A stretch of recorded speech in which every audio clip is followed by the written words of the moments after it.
inspired the fact that we essentially servicing specialized industries such as perishable export out of South America, out of Southeast Asia.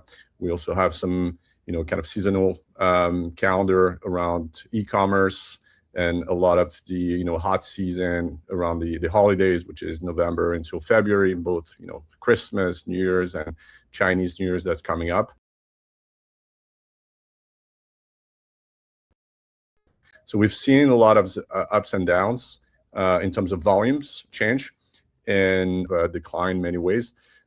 It doesn't mean that people are not buying. It more means the fact that it's been recalibrated, and people are actually establishing new trade partnership, right? Yeah. On that basis. So since we're a global team, a global company, the same way that Vision is, we see volumes kind of like spreading out in different regions, but we're still seeing a lot of demands. Makes sense. Yeah, absolutely. I want to come back to a couple of things of what you mentioned around seasonality when we get to some of our further slides year over year. Kyle, why don't we go to the couple of years? And I think this echoes. We did see that brief dip in that being the blue line in 2025, but for the most part resumed to normal activity, maybe slightly below by a couple of percentage points where we were in 2024. But we were still well above where we were in 2023, right? 2024 being not dipping below 2023 levels in terms of activity. So you're right. A lot of this is recalibration, maybe more imports coming in destinations besides the US. And a lot of that has started to balance out, at least globally. Now, very different story on the next slide when we look at US import bookings and China to US. Now, US import bookings for quite the last 2 years, levels that low. So watch that green line below those booking levels for the last 2 years. This year, we've started to bounce back a bit, and we are going to see a year. But next so week, far, primarily. Yeah. But what's good is so far we're above 2024, which was not something that we saw for any of the last 6 months of last year. Now, U.S. to China, I want to get your perspective on this, Jan, because we talk a lot about seasonality. We talk about the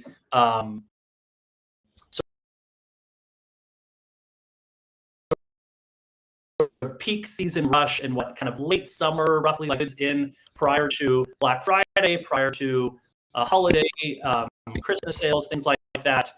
That didn't happen last year. We basically didn't have a peak season. And from your perspective, as you said, working with forwarders, working with shippers who are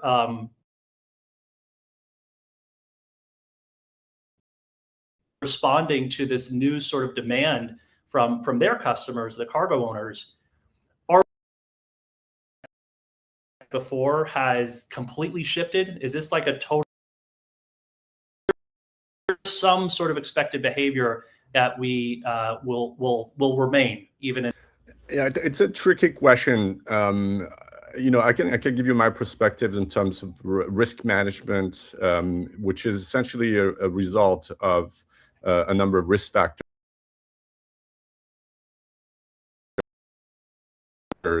Volumes is one risk factors that we are analyzing in terms of how we're calibrating our own pricing, and we sell what we call on demand, which is similar to your API availability for trade booking and track and trace. And then we have the same type of product where people can come in the way they want. So that's actually highly affected by seasonality and volumes. But most of our product customers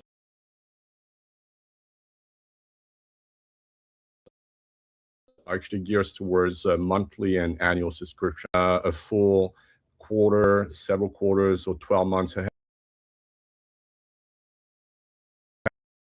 of time, because they know when they have to actually report back. A lot of the okay, we knew that this could be some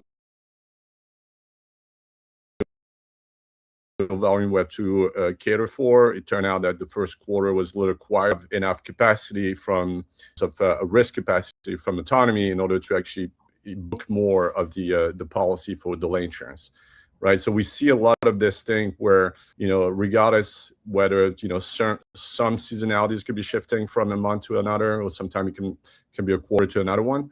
They still view that their annual volume is still going to be remaining pretty predictable. And the risk capacity that they're going to be requiring from us is still going to be growing over time, because volatility is growing at that point. Yeah, no, that makes sense.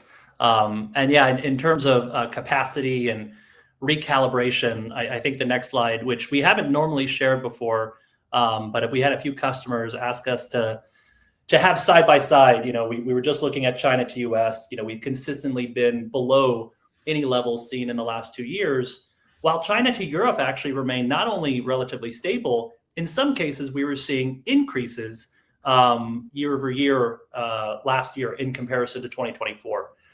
So much more stable, much more resilient. Obviously, there wasn't as much of the tariff disagreements and the back and forth like we saw with China and the US threatening 150% tariffs. So, from your perspective with your customers, has there been this realignment where you can rely on a trade lane like Asia to Europe that, at least according to our data, appears to be more stable?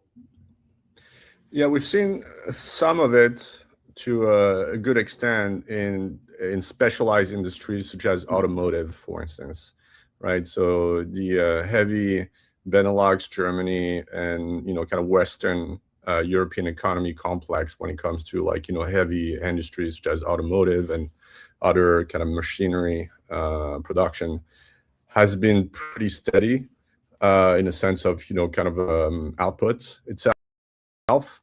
But in terms of trade lane and trade volatility, outbound from Asia into Europe has been increasing, right? So we've seen not only more volatility but more concern, right? Which is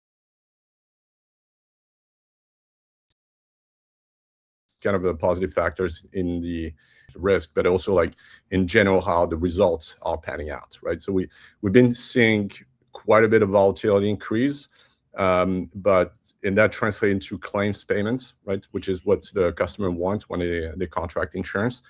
So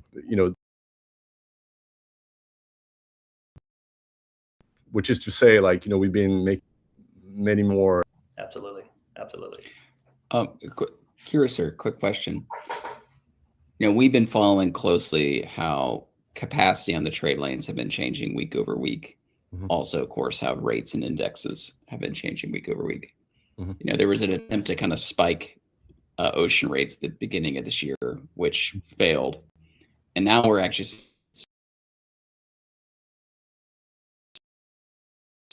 collapse, even to the point of for some of the carrier to actually move it.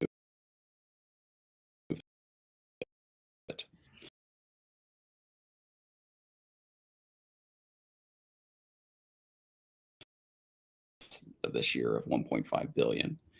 And curious, is something that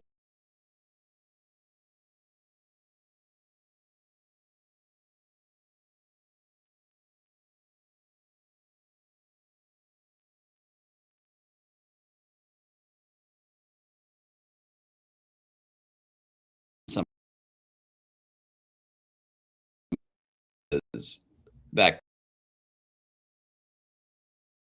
are forcing the carriers to rejigger their not networks per se, but their services. So it's somewhat not predictable element is how are the carriers going to manage this, which the biggest lever for the middle is blank sailings, right? Artificial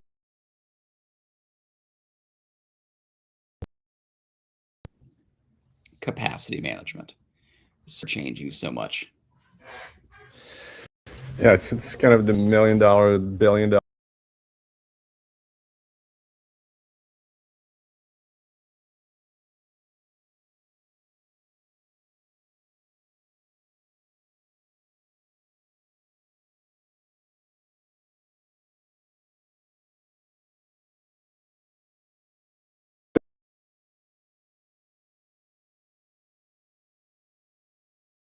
The customers are coming us to actually mitigate, right? So a lot of what we do is actually helping them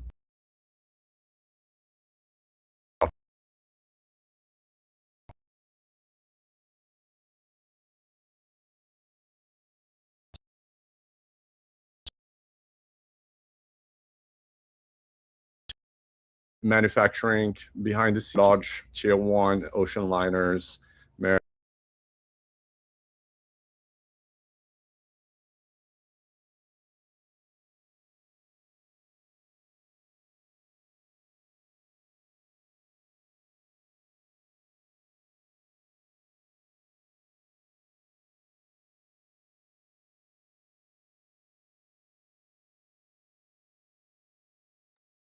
economic reasoning behind it. So from that perspective, it does seem that regardless of the volume, the trend and behavior of shippers and exporter can be relying on the schedule and the booking is still going to be even kill or even worse, right? And in that case is where we come in. We're really trying to actually floor those exporters are risking by working in those really volatile environments and trying to smoothen out the potential financial loss when they have to really cope for a certain deadline with the consignee, with certain large retailers like Walmart or whatever that are extremely hard in terms of SLAs and just-in-time delivery, right? And the Trans-Pacific route, it's still the most meaningful, if not the top 3 most meaningful trade lane routes for ocean freight. But with the softening demand, some seeing it drop as much as kind of 20%. We've been looking at the past few charts here.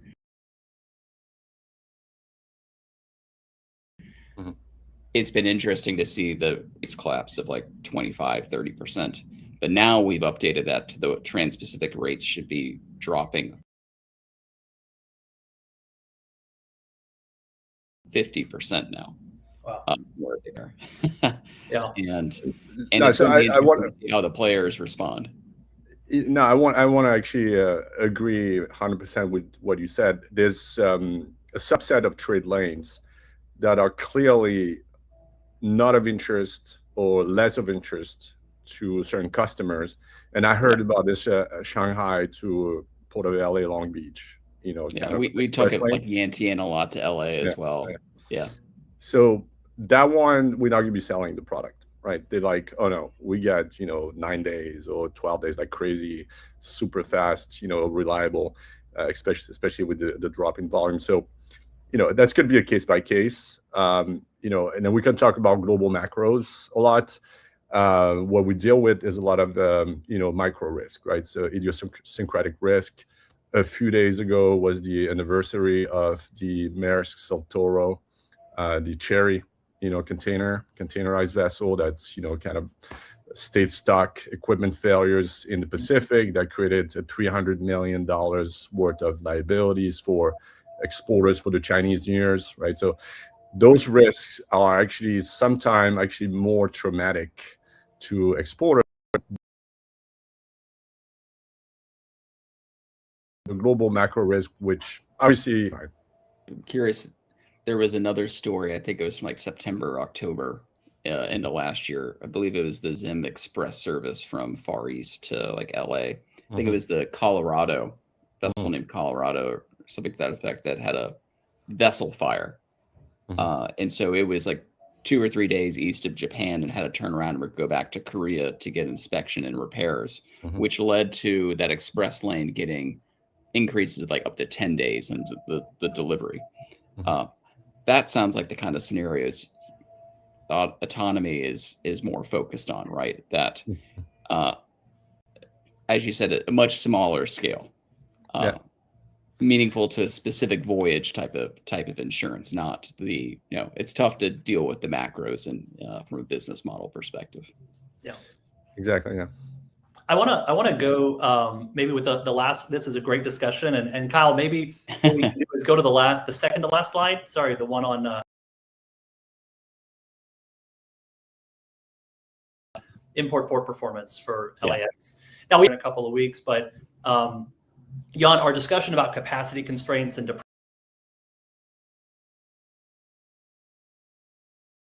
makes me want to go right into performance, especially seeing you ensuring the. Talk to many folks who are newer to the container shipping industry, and when I think about reduced demand and increased capacity, which is what's happening right now, they think, oh, well then performance should be much more reliable. The ports shouldn't be congested. The transit time should be shorter. Like, why is this not happening? Disconnect in a naive person's mind, thinking that demand is low, there are less containers being shipped, or increased capacity, more vessels being brought on board, with the thought that things should be more efficient and there should actually be less of a risk of delay. And that's shown in what we're seeing right here. Now, this is a port performance snapshot, something that Vision puts together using the TradeView data that shows just in the last 30 days, the import port performance, meaning the amount of time it's taking for LAX, the largest US container port, to receive a ship, unload a container, and get that container picked up, has skyrocketed. It's almost to a high that was seen back in October of over 4 days, meaning the amount of days between vessel arrival and container gate out. Now, what's your commentary to someone who would think that low booking demand, low import volumes, increased capacity, the ports should be more efficient? Yeah, I think it's a little bit of a follow-up from what we just discussed with Kyle, right? I think there's a definite kind of recalibration of port operations, and it's a one-off each time, right? Each of those terminals, they're going to be making their own decisions. But if you're already forecasting, drop in volumes and revenues, then what is the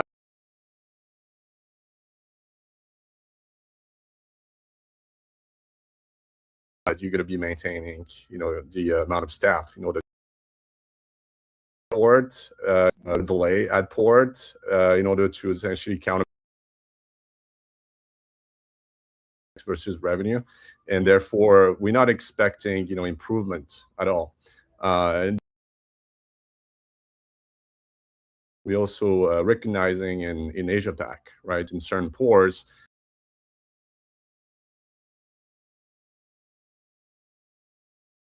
Yeah, labor is, I think, a really interesting one, especially considering U.S. ports, which are not fully automated, right? Which are